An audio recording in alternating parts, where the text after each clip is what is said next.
Crearemos las funcionalidades del manejo del rendering en renderer.h, por lo que partiremos incluyendo este archivo en app.h. Bajamos a la sección Private de la clase y después de Windows Visible declaramos un Share Pointer de renderer. Abrimos app.cpp y en el constructor inicializamos renderer como null pointer. En la función appRun llamamos a renderer reset commands. Ahora creamos una sección de código donde llamaremos a setRenderTargets y present. Creamos una función lambda al principio de run para manejar la destrucción de los recursos de la aplicación. Por ahora tan solo llamaremos a rendererDestroy. Y la llamaremos después del loop de eventos. Copiamos esta línea que procesa los eventos de Windows y la copiamos al final de la función setWindow. Ahora creamos renderer utilizando std_make_share y llamamos a rendererInitialize pasando core_windows getForCurrentThread como parámetro. Después de initialize hacemos reset commands y llamamos a close commands and flush para cerrar y ejecutar los comandos de la GPU. Manejaremos el evento de arriba mencionado de la ventana primero preguntando si el renderer no es un null pointer. Y en ese caso, llamamos a rendererResize enviando las nuevas dimensiones de la ventana contenidas en senderBounds. Copiamos y pegamos el ancho y también pasamos el alto de la ventana. Ahora abrimos la vista de carpetas, agregamos un nuevo directorio renderer, a esta agregamos un archivo renderer.h y un archivo renderer.cpp. Volvemos a la vista de solución y los agregamos al proyecto como archivos existentes. Partimos por agregar Pragma Once. Usamos el namespace de Microsoft WRL, el namespace de Windows UI Core, el de Windows Foundation, el de Windows Graphics Display, el de Platform y el de DirectX. Creamos el struct de renderer, definimos staticConst uint frameCount como 3, declaramos un agile core window como window, un comPointer de id3d12device2 como d3dDevice, un comPointer de id3d12 commandCube,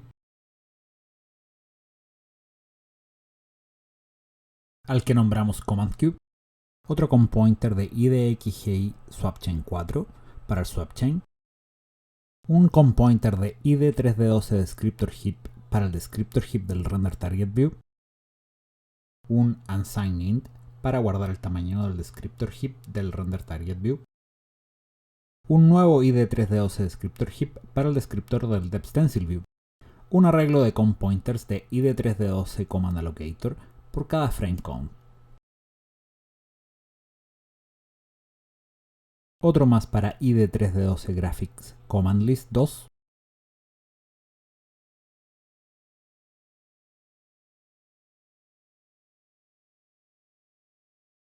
Declaramos un fence como un comPointer de id3d12 fence, un unsignInt64 para guardar el valor del fence, un arreglo de unsignInt64 para los valores de los fence en cada frame,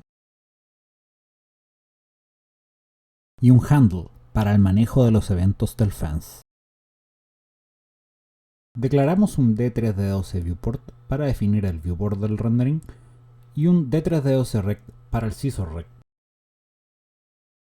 Declaramos un arreglo de comPointer a id3d12 resource para los renderTargets y uno para el depthStencil. Y declaramos un unsignInt para el índice del backbuffer. Declaramos la función initialize con core_window como parámetro, la función destroy, la función updateViewportPerspective, la función resize con el ancho y alto como parámetros, la función resetCommands, la función closeCommands and flash, otra llamada setRenderTargets, y finalmente la función present. En renderer.cpp partimos por incluir los precompile headers, renderer.h, directxhelper, device utils y declaramos el uso del namespace Windows Graphics Display. Volvemos a renderer.h y utilizamos las herramientas de refactoring de Visual Studio para crear las definiciones de las funciones de renderer.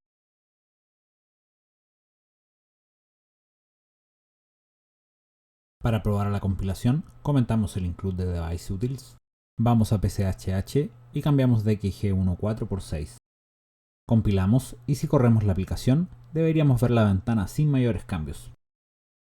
En la función rendererInitialize asignaremos a window el parámetro coreWindow. Y si estamos en modo debug, crearemos un debug controller utilizando la función d3d12 getDebugInterface.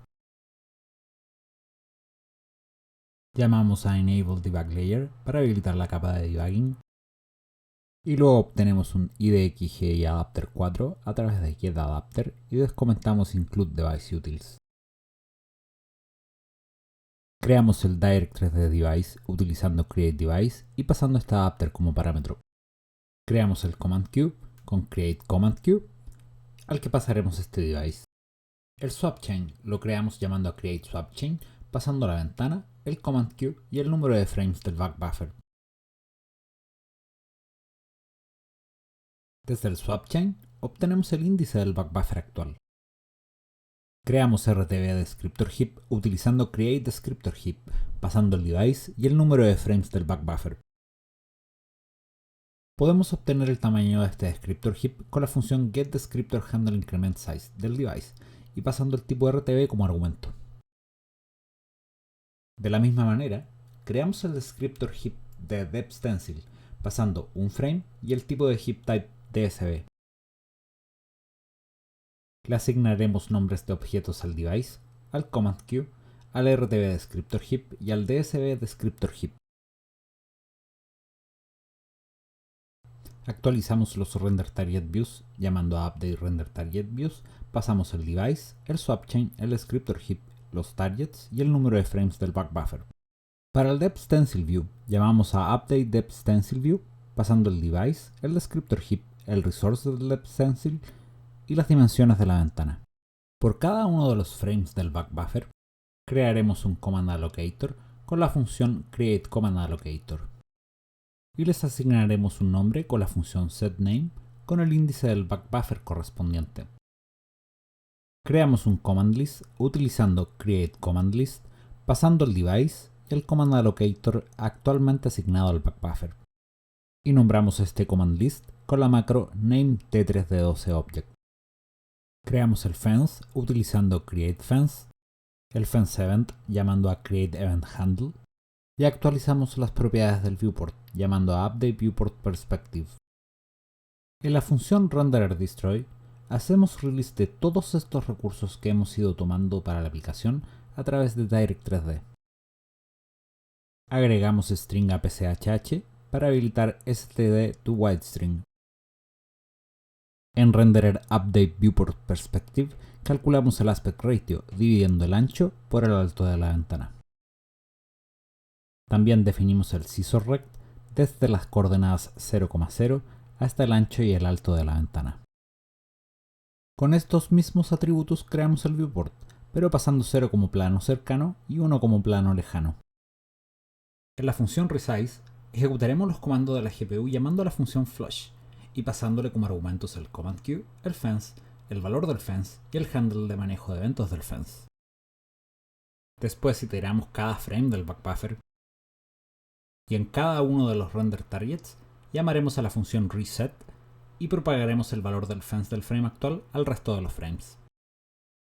Declaramos un swapChainDesc y obtenemos sus valores con swapChainGetDesc.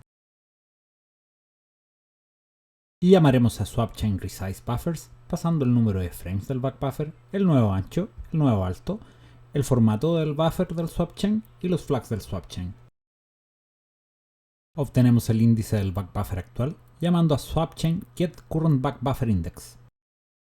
Actualizamos los render targets llamando a update render target views, pasando al device, el swap chain, el descriptor heap, los render targets y el número de frames del back buffer. Hacemos reset sobre el recurso de depth_stencil y llamamos a update depth_stencil view, pasando el device, el descriptor heap del depth_stencil, el recurso depth_stencil y las nuevas dimensiones de la ventana, para luego llamar a update viewport perspective. En la función reset commands, primero buscaremos el command allocator del back buffer actual. Para ese command allocator llamaremos a su función reset y luego llamaremos a la función reset del command list, pasando el puntero al command allocator y null pointer como parámetros. Dejaremos la función close commands and flush para el final. Y en la función set render targets obtendremos el back buffer a partir del render target del índice del back buffer actual. Sobre este back buffer crearemos un transition barrier desde el estado present a render target y lo encolaremos en el command list. También encolaremos la asignación del viewport y del sysOrrect. Crearemos un CPU descriptor handle a partir del descriptor heap con la función getCPU descriptor handle for heap start y pasaremos el índice del back buffer actual como offset y el tamaño del descriptor, lo que nos permite limpiar el render target encolando clear render target view, a la que le pasaremos un color predefinido de azul a ciano. Creamos un CPU descriptor handle para el depth_stencil y limpiamos el depth_stencil con el flag de profundidad y el valor 1.0, sin valor de stencil y sin rects. Y encolamos la asignación del render target con omSetRenderTargets, pasando un render target, un puntero al CPU descriptor handle del back buffer, false, y un puntero al CPU descriptor handle del depth_stencil.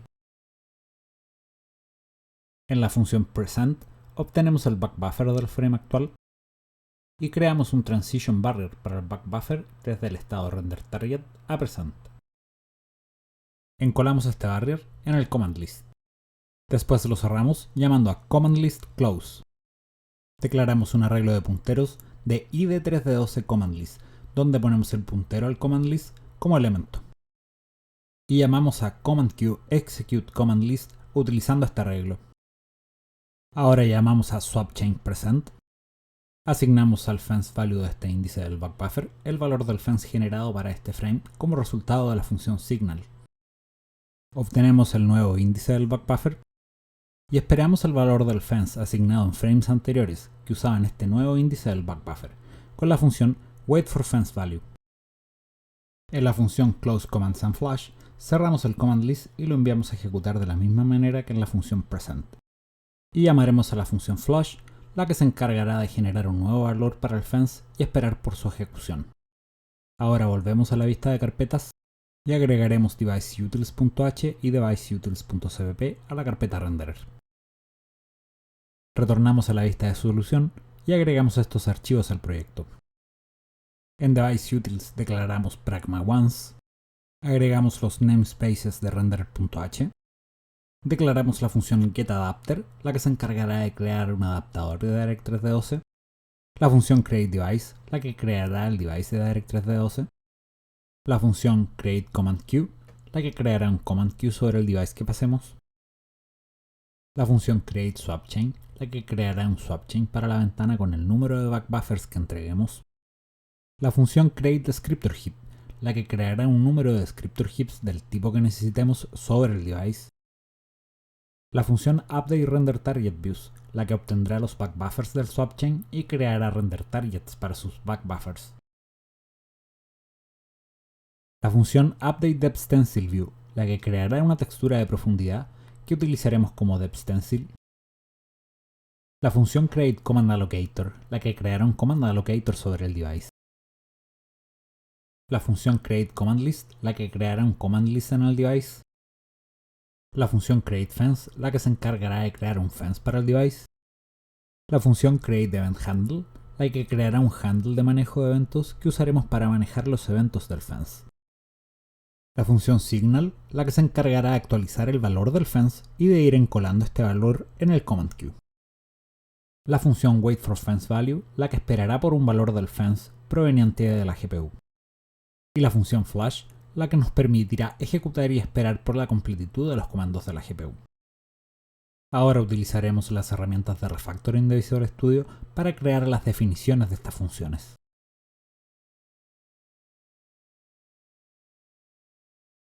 En el archivo cpp incluimos pchh, directX helper. En la función getAdapter declaramos un comPointer a idxgi factory 4. Luego declaramos los flags de creación de este factory. Cuando compilemos en modo debug, le asignaremos el valor dxgi create factory debug. Y usaremos estas variables para llamar a create dxgi factory 2, pasando create factory flag y el id ppvargs de un puntero a dxgi factory. Declaramos un dxgi adapter 1, un dxgi adapter 4, una variable para obtener la memoria de video disponible para el adapter. Iteramos los adaptadores del factory y obtenemos la descripción del adapter utilizando getDesc1. Si el adapter no es de software, además es posible crear un device del tipo level 12-1 y la memoria disponible es mayor a la que tenemos seleccionada actualmente, guardamos la cantidad de memoria del adapter y convertimos el adapter 1 a adapter 4, el que retornamos al final de la función.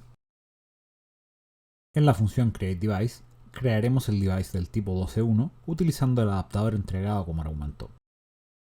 Cuando estemos en debug, declararemos un comPointer de id3d12 InfoQ, el cual obtendremos a partir del device ya creado. Al InfoQ le diremos que interrumpa la ejecución en el caso de corrupción, errores y warnings.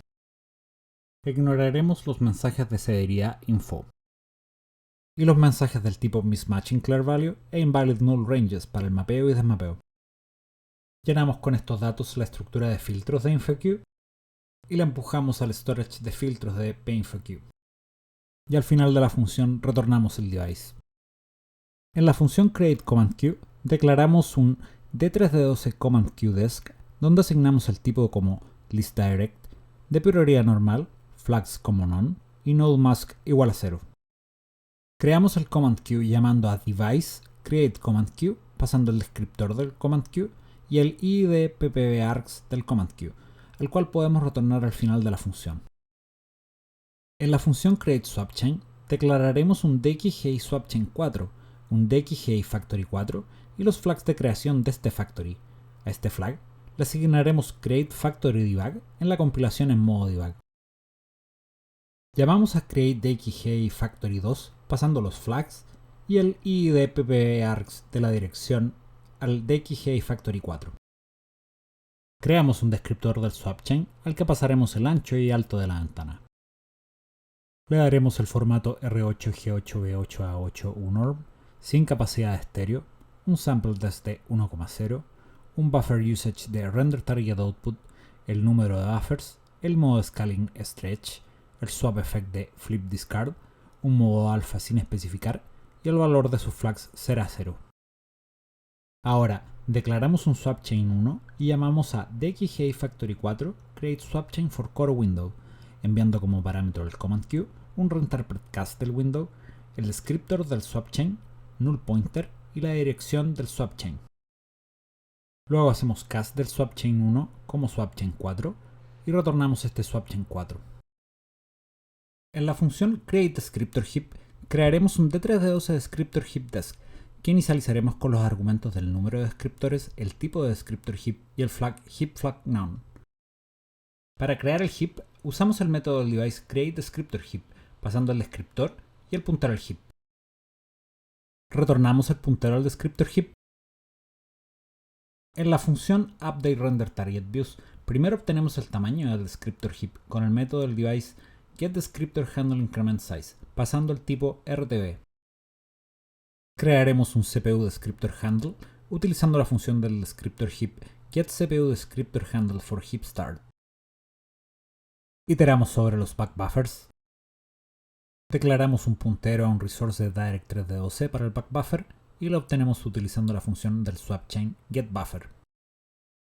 Creamos el RenderTargetView con la función del device createRenderTargetView pasando el backbuffer, null pointer y el CPUDescriptorHandle.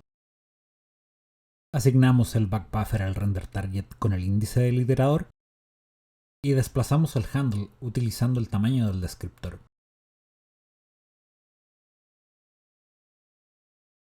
Arreglamos este paréntesis faltante.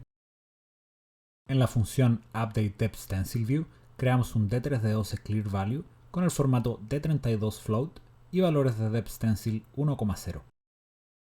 Llamamos a la función del device createCommittedResource. Pasamos un heap property del tipo default, heap flag none, un resource desk de una textura 2D en formato D32 float y dimensiones de la ventana que permita depthStencil, el estado inicial de escritura de profundidad, el puntero al valor de limpieza y el puntero al recurso de depthStencil. Le damos un nombre al recurso y creamos un descriptor del depthStencilView, el que inicializaremos con el formato D32 float, viewDimension como DSVDimension texture 2D, VipSlice como 0 y flags como DSV flag none. Para finalmente llamar al método del device createDepthStencilView, al que pasaremos el recurso depthStencil, el descriptor del view y un handle del descriptor heap, utilizando la función getCPUDescriptorHandle for heapStart. La función createCommandAllocator llamará al método del device createCommandAllocator, pasando como argumentos el tipo de command list directo y la dirección del comPointer del commandAllocator, y lo retornamos al final de la función. En la función createCommandList creamos un command list con el método del device createCommandList, pasando 0, el tipo del command list directo, el commandAllocator, nullPointer y la dirección del command pointer del command list. Cerramos el command list y retornamos este comPointer. En la función createFence llamamos a device createFence, pasando el initial value como 0, el flag de fence flag none e id ppbargs de la dirección del comPointer del fence. Y retornamos este fence. En la función createEventHandle creamos FenceEvent llamando a createEvent. Si el FenceEvent es un nullPointer, lanzamos un error a partir de la función de Windows getLastError. Y retornamos este FenceEvent. En la función signal incrementamos el valor del fence. Agregamos el signal al command queue pasando el fence y este nuevo valor del fence, el cual retornamos al final de la función. En la función waitForFenceValue, primero preguntamos si el valor actual del fence es menor al valor que estamos esperando. Y si lo es, llamamos a fence setEventOnCompletion pasando este valor y el handle FenceEvent, para luego llamar a waitForSingleObject con este FenceEvent y un tiempo de espera infinito. En la función flush, obtenemos el valor del fence para la señal llamando a la función signal, pasando el command queue, el fence y el FenceValue. Y llamamos a la función waitForFenceValue con este valor del fence. Ahora volvemos al archivo app.cpp a la función run, donde antes de llamar a destroy, llamaremos a flush pasando los siguientes elementos del renderer: command queue, fence, FenceValue y FenceEvent. Incluimos deviceUtils al principio del archivo, compilamos y ejecutamos la aplicación, lo que nos muestra una ventana de Windows corriendo Direct 3D12, donde se limpia el backbuffer con el color azul asiano y se manejan los cambios de estado de la ventana, como el redimensionado o su cierre.